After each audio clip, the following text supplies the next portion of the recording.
Recordings in progress. Good evening, y'all. This is Golf Evenings and Weekends Platoon. We're in the curriculum, Module 2, Web, Week 7, Day 2. We're real web developers now. We're learning HTML, CSS. We're going to toss some JavaScript into it, and we're basically going to be full only front end. mm. You can scratch a lot of itches with this though. And what's cool about this junk is oh my gosh. You're gonna have to wait, Preston. Um Everything we've built before now is like hard to share with people. And maybe that's, just a me thing. But has anyone gotten excited when you're learning code and you want to show your friends or your family what you've done and they're like, oh, that's cool. It's just a term, look, hello world. Like, that's not cool. Nobody cares. You can't show your kids that. Your kids don't care, even if it is something you try to make fun. Now we're getting into actually being able to show stuff off, display things. And some of y'all are either going to really love this, some of y'all are going to really not care. But this is front end, and we're getting into it. A lot of what we're doing right now is raw HTML, CSS, JavaScript, the bones of most the bones of the internet in the way that we interact with it via the UI, the DOM. We will move on to greater or more complex or easier to work with tools. Everything we do here is going to be very hand rolled and doesn't expand very well. It's hard to get going. It's hard to build something large like this, but you can. Some people don't really consider HTML, true coding. You're not a coder. You just do HTML. But I've seen some insane skills with HTML that I cannot replicate. Same with CSS.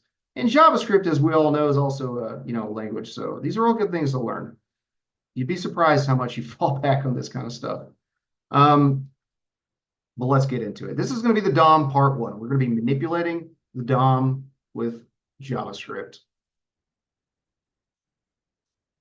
We all know a little bit of JavaScript, and we all wondered why the heck do we need to learn JavaScript? We already know Python. Well, this is what it's for, right? This is the only reason you'd ever use JavaScript to interact with the DOM. If you're doing anything besides this, that's fine, but you're probably using it because you need to do this level of things. If you're doing JavaScript and it doesn't interact with the DOM in any way, what are you doing with your life? There's other tools. So, as we all know, JavaScript, programming language of the web, why it's around. It can update and change both the HTML, CSS of the web page. No other languages, I say no other languages, most other languages either don't do this, can't do this well, or nobody uses them. JavaScript's always going to be around. It's even in GitHub Actions. Most GitHub Actions are written in JavaScript. Drives me insane. But it is a tool we've got, and this is going to be the raw version of it. There's a lot of different ways to use JavaScript to interact with the DOM. React is a whole framework just to give us tools to be able to make reactive, web pages interact with a virtual DOM. There's Vue, which can plug directly into your HTML, your templates, whatnot. And that's another way to let JavaScript kind of, interact with these things. You can use jQuery. I got a book on jQuery over there. It's propping up my power supply for my computer. That's the most useful I want to get out of jQuery. You don't want to work with that. I'm telling you right now. But it's cool to know it exists. We're going to be using raw JavaScript. If this feels very clunky, guess what? This is how they did it in the old days of yore. What we're going to do is we're going to have an HTML file, and we want to use this script element. That script element is going to be our JavaScript. It's just JavaScript. We could put raw JavaScript in there if we wanted to. We could have a full page application, 7 billion lines long with our JavaScript written directly into it if we so choose. We're not going to do that, though. We're actually going to reference a JavaScript file elsewhere. Stop me if I jump around too much today, but what we're going to be doing is using an HTML file, right, and JavaScript, and that JavaScript is going to be running in relation to that HTML file. If you run this JavaScript on its own, nothing's going to happen. It is being booted up and interacting with the HTML at that time. So we're going to be kind of jumping around between the console in Chrome and our actual code, we're going to try and make sure it's all connected. So, like I said, this is where our script will go. This async defer, this is basically saying, hey, wait till the DOM's done and then start running things. Don't run any JavaScript before the DOM's loaded. Also, kind of if you got super slow internet where you got a lot of stuff to load up, this is kind of a good thing. Maybe you want everything set before the JavaScript starts jacking with it. There's a concept known as unobtrusive JavaScript, where your web page should function just fine without JavaScript. We're not really going to be doing that today, but that's something to kind of think about, because JavaScript used to be able to fail a lot and still can fail. Web page ought to be able to work without it. All right, let's get into it. I got a directory here. I'm going to create an HTML file called html.index, or no, I'm sorry, index.html. Yeah, sure, I trust everything. In there, we're going to copy paste, but we're going to talk about it. This is some good old boilerplate. How much of this is necessary?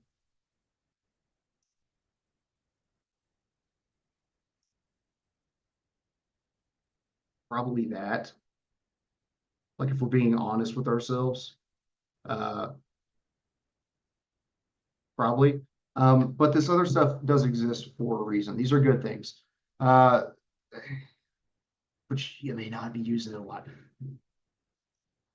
These are good things to have in here because it's going to matter when different, different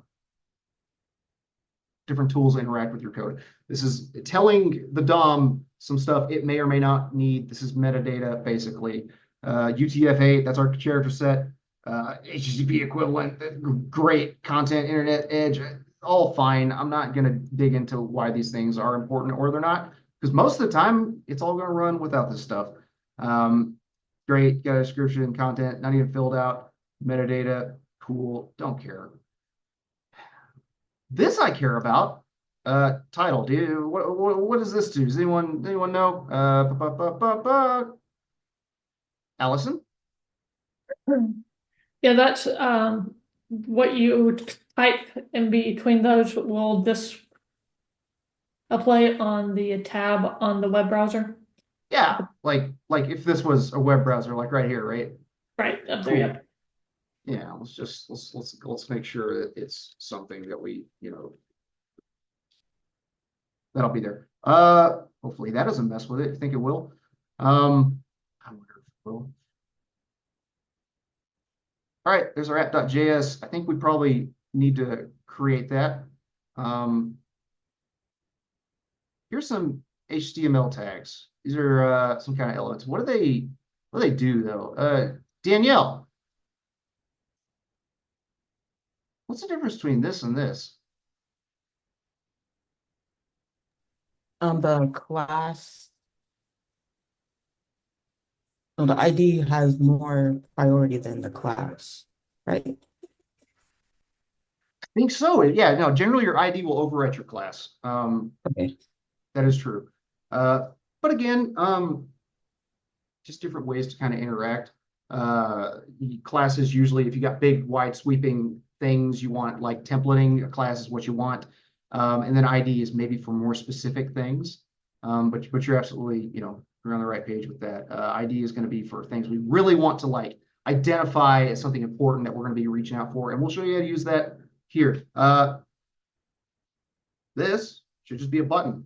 This should just be the text inside. How do I look at this?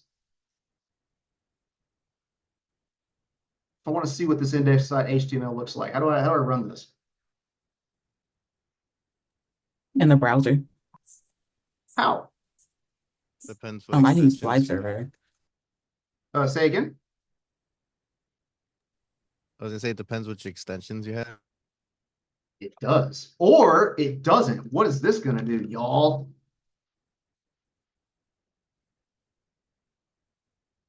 I mean, you probably guessed what it's going to do.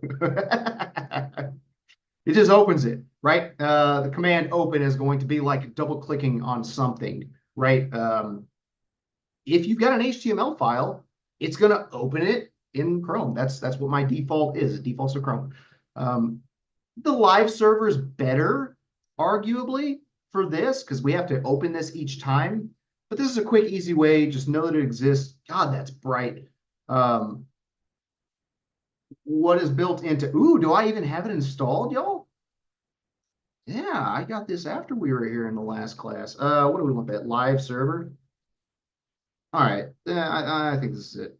So this live server can be helpful. Most importantly, as you make changes, it should automatically make updates to the file you've got running. That's very important, especially in JavaScript. JavaScript can get cached, gang, and hitting refresh ain't always good enough. All right, that's running. I think I just hit go live, open a folder workspace. Oh, yeah, okay. What it's saying is VS Code doesn't know my workspace that I've created, but now it does. Now it's over here to the side. No, I don't update. Go live. All right, we open now, and it's taking over things from the browser. So good. That's why it's dark now. And that little guy's looking good. Great.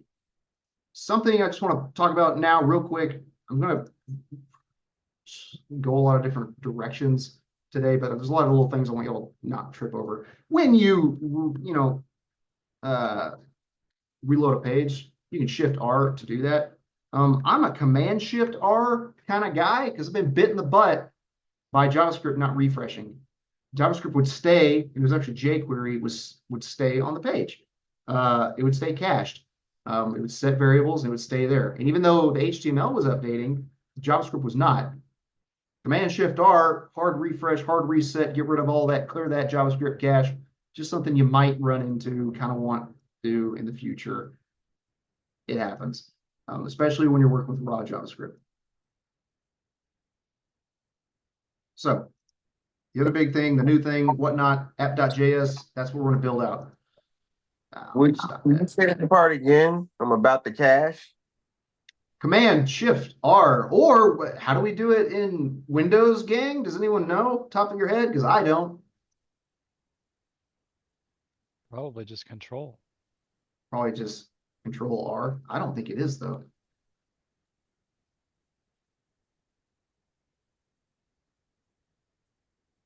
What are the symptoms that? Oh no, you're absolutely right. Oh, okay. I remember hold down Control and press F5.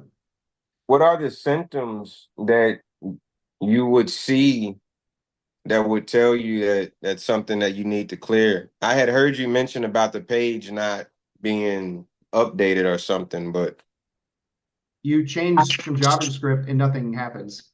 Like I'm using JavaScript to change something blue, and I reload the page and it's blue, and then I change it to green and I reload the page and it's still blue. Like if you don't see JavaScript making updates to your page, there's a potential for it being cached somewhere. and this is just from the browser cache that needs Yep. to be deleted. Okay. Yep. Which is why there's also a pop-up, I think someone mentioned, there's a live preview that works inside of VS Code, tends to not have these problems. You can use that as well. It's not usually, what's When you that? say cache, do you mean like persistence of data Yes. concept? Okay. When I say cached, I mean, it's not going to go pull more JavaScript. It's like, oh, I already got my JavaScript. I don't need to go get it anymore. Which is a feature, so you don't lose your JavaScript, but it can be annoying. All right, let's move on. So since we just have HTML, this page doesn't really do anything. You may have, this alert me button. It does click. It does, get darker and lighter as I click on it. That's just something built into the basic button functionality. But let's load some JavaScript in here. So we'll create a file called app.js. Notice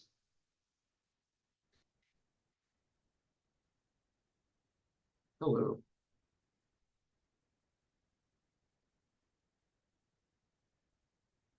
We are we're referencing app.js at the same level. App.js and index.html are at the same spot. If I wanted to, do like styling or maybe helpers or something, I don't know what you would really call it. Probably scripts.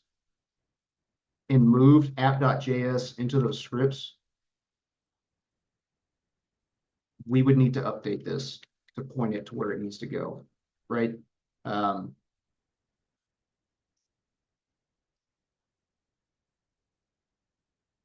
Let's see if we see it. Oh God, I know I can make this larger. That is hard as heck to see. Oh my goodness. Can y'all even read that? And that doesn't, oh, that does. Oh, thank goodness. Okay, so check it out. Hello, your JavaScript is loaded. My failed to load resource server responded to this favicon icon. It doesn't see that. We can resolve that, but not a big deal. It's looking for a favicon. It didn't have one. It wants something here. We're not going to jack with that right now. I think you can tell it to just ignore it. But as you saw, the way this worked, HTML ran, JavaScript loaded. As the JavaScript was loaded, it fired off after the page was fully loaded, and then we got our output here. Hello, your JavaScript is loaded, my lord. Great. That kind of stuff, great for debugging. Users won't find it very interesting. 90% of people don't know how to get to the console. So, you know, unless you did MySpace, I guess, then maybe you do.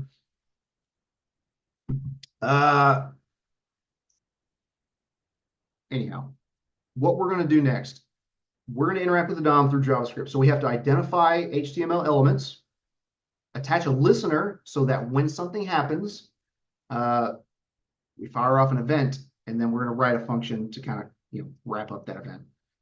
To do so, there are many ways to query. We're just going to use this document.query selector. Okay, this document is going to be what HTML, you know, file, excuse me, the JavaScript is loaded up into. That's what it's referring to. If you were to run app.js, you know, with this here on its own, it's going to say, I don't know what document it is, because it needs, it's since it's being loaded in the HTML, it's running in the you know, instance of that. So what we want to do is attach a query selector to our button, and then we're just going to log it to see if that works. Here we are, app.js, paste that, set a constant, button, document, query selector. It is going to look for an HTML element called button. We happen to have one right here. We could, as you see here, we'll come to that in a second. Let's just fire it off. Let's see if it runs. Hey-oh, look at that. It found it. There's our button. Good start. You can choose just the element type or the class. You can grab all the classes, or you can grab a specific ID. And as you can guess, that's how that's going to work. But there's, you know, there's different things you can kind of isolate to do what you need to do. An event listener. So we're going to do some JavaScript magic. You can do it this way, or you can do it this way. This is newer.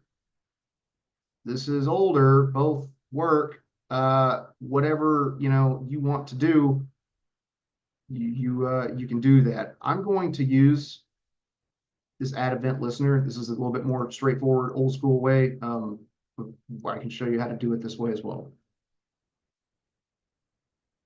Now let's just slap them both on there.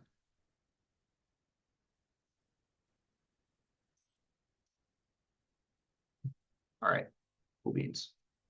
So, hide you for a second. What this is going to do, again, just pulling our button, selecting that element basically by finding it. We're going to add a listener. This is on a click. There are a lot of different options here. We're going to do a click. We can show you all the different things we can look for. There's a like button down, button up. If you hover over it, any way you could interact with this thing, there's, you know, verbs for this. But this is going to be a click. This is going to be a push down and release. It's going to fire off something when you give it an event. And then this is where the actual code is going to be. Like if we want to do something, this is where you put it. I've been clicked.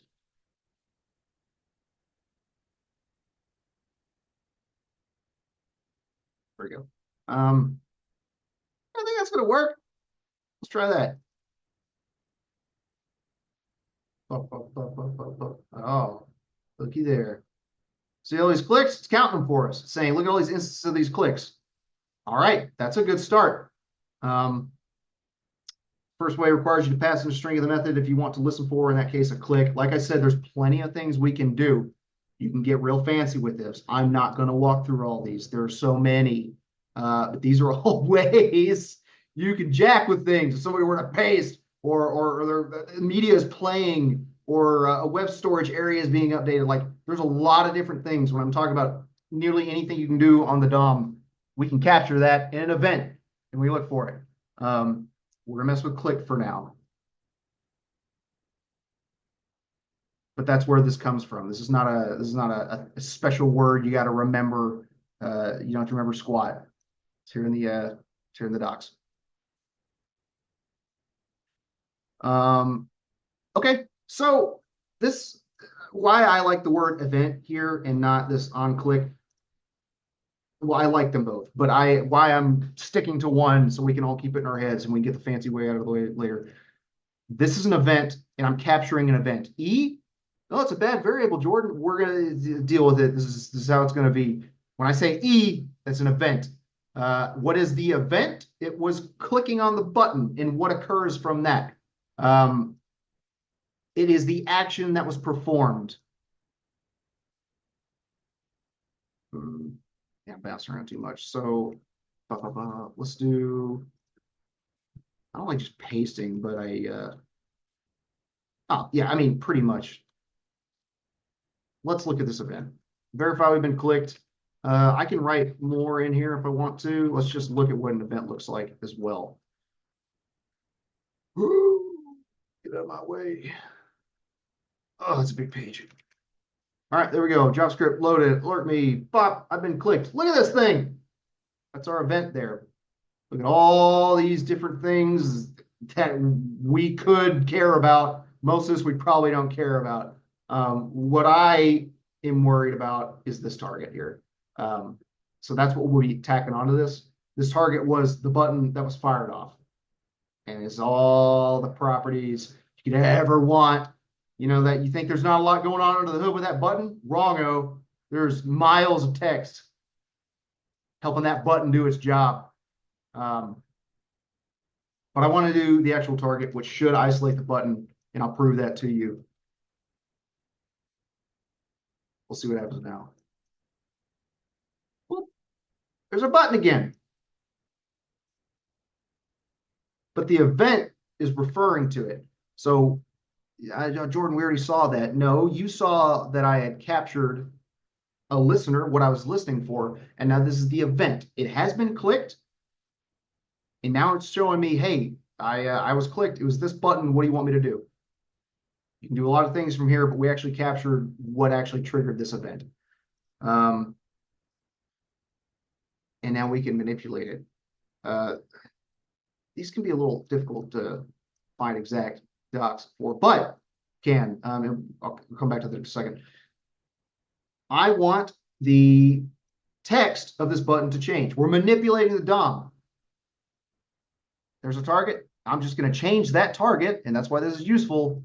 Whenever it's clicked, I'm going to change the target of that. It's inner text to clicked.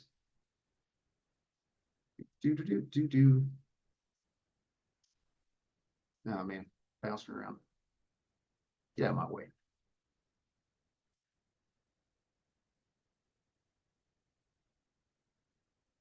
Woo!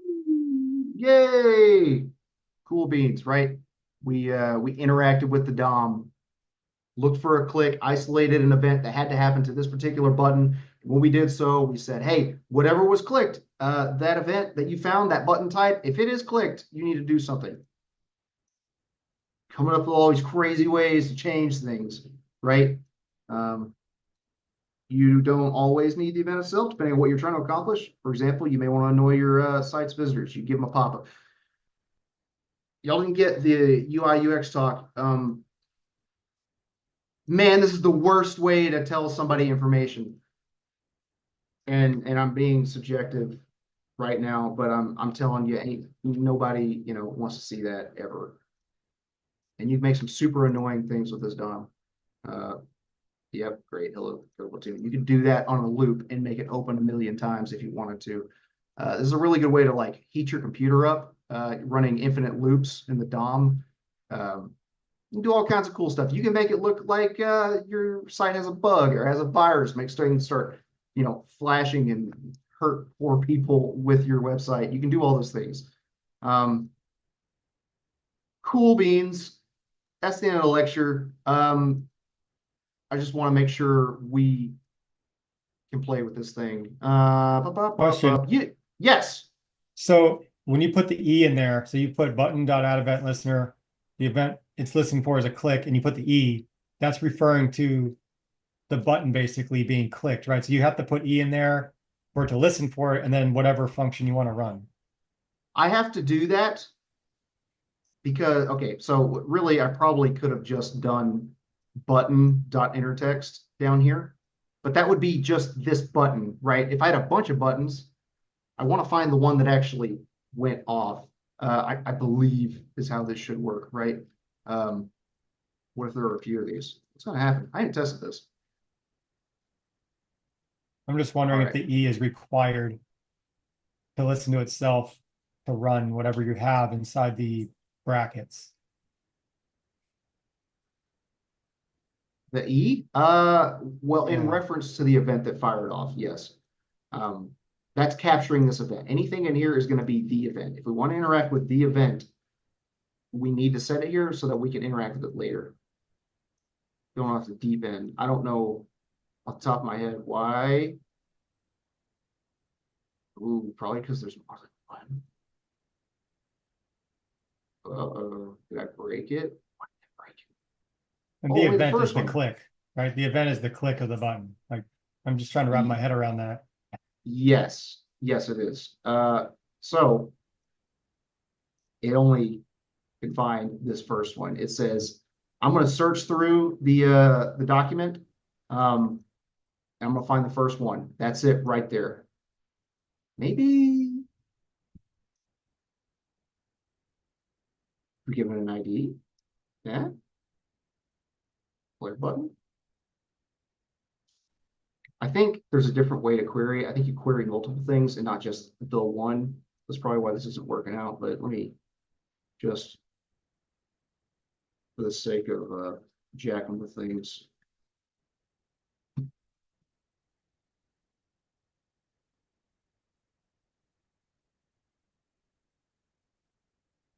Yeah. All right. So it's still just finding the very first one. It's scanning the document, finding an element, and it's the first one. If we wanted to build one for each, we'll get into that. This is introductions, but I'm kind of displaying some stuff.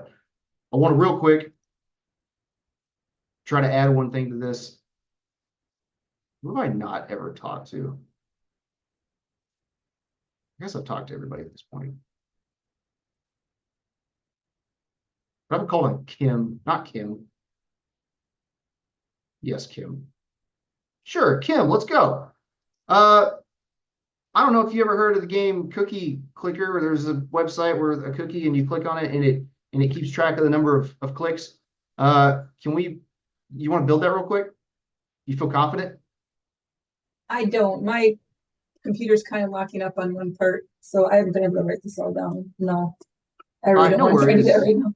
No worries. I know you're struggling a little bit with your computer, actually. I remember that now. Eunice. Are you there? Hi. Hi. Do you want to take this on? Do you want to add what I need you to do, if you so choose, every time I click this button, I want a number to show up on screen, and I want it to iterate, increase as we click the button. Can you do this? I can try. Excellent. It's all straightforward enough. HTML is just a templating language. We'll get through there. So I've given you about everything you need here. Let's change some things. I just want this to be called the clicking game, and change this to game. How do I do that? You just want to change the title? Yeah, so yeah, in that line, you can just change the basic DOM manipulation to whatever text you want to say there. Cool beans. Do that with JavaScript. Yeah, we'll do this to our game. Okay, so I want something to show up, or I need something to keep track of this number. Where would I put that? Sorry, which number exactly? Hmm. Sorry, I'm explaining this like crap. I want a number on screen. Doesn't matter. It should be around the button, I guess. And I want it to be a 0. And every time we click that button, I want it to go up by 1. Oh, okay. Um,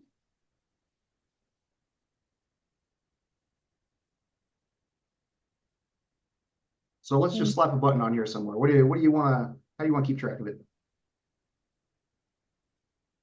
so every time you hit alert me, it keeps track of the count. Yeah. Where Okay. where should we keep that in? Just I mean, we can put it in anything. A div, H1, H2. What are you feeling? Oh, gotcha. I see what you're saying. A div like underneath the button. Yeah. I think you can really honestly get away with this in a lot of cases. I don't want to see one doing that. All right, cool. Yeah, it's gonna go in here. We'll start with 0. Do we need anything else? Well, don't if you want it to increment every time you click the button, don't you want to like define a variable for it that increments each time you click? Yeah, we can do that. I mean, it is the only div on the page, so we could just go for the div, but you thinking like an ID?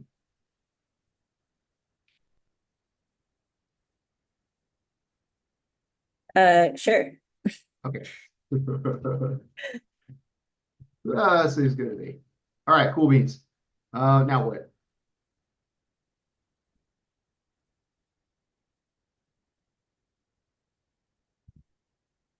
Wait, so you're wanting that number to increment every time you click the button, right? Uh-huh.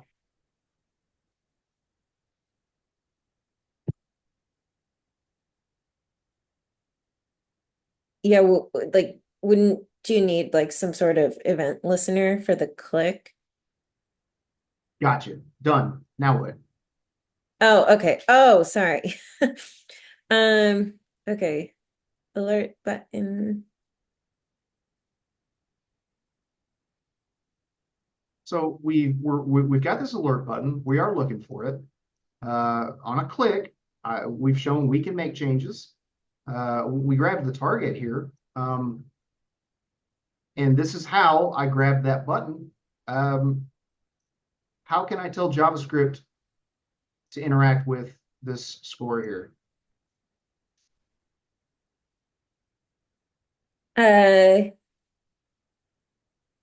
You would do You've been in the hot seat a while. You can phone a friend if you want. okay, query select the score ID, Sean says. Yeah, we need to capture that inner HTML in a variable, don't we? Probably. So that way we can store the idea that 0 is there somewhere. So I was thinking if, well, I think you need to make a let because score would be something that you can't change, right? Isn't const? Just a second. Someone's not going to work out. Right? All right. We're back. My little brother wants to come get his dog right now after I told him I'm teaching classes. He's part of the recording. All right. What's the skinny? I missed a lot of that. Line 6, I think instead of const, because const is something you can't change, correct? Yeah, maybe. So I think we need to make that let instead of const. So that's a variable we can shift around, or I don't know if that matters, but maybe it doesn't. It I might. don't think that matters. Yeah, maybe it doesn't matter. Anyways, Now we would need to somehow change the inner HTML of score to be +1. All Count right. plus plus. Count Oh, yeah, plus we could plus. do- Do we, how, I'm gonna try and take over just a little bit so we don't get down this pathway. How are we gonna keep track of the value, I guess? Oh, we can do this. That's probably fine. But keep in mind, we're gonna have to make sure JavaScript knows, it's JavaScript. It doesn't care about strings, numbers. Let's just do that, huh? So you're saying something like score dot inner text equals, what are we gonna do? Well, you could initialize like another count variable. I think that's a good idea. Oh, where should it be?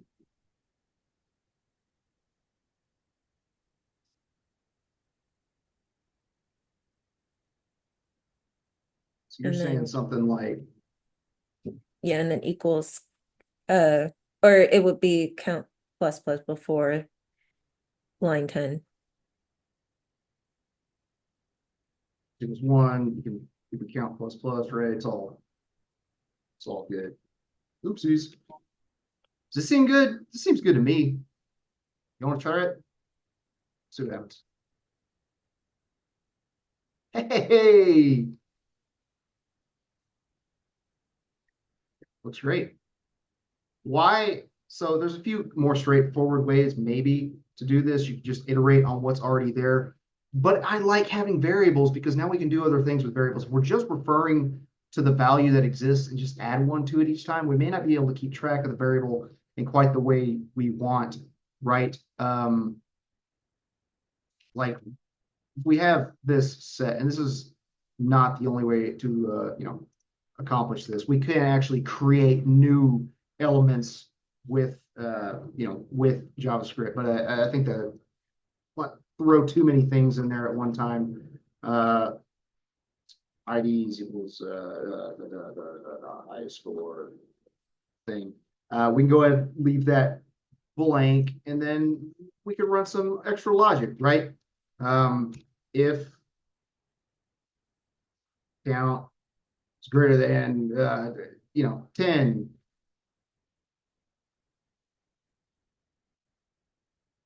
we need only update that. Update that. It's not very good, Jordan.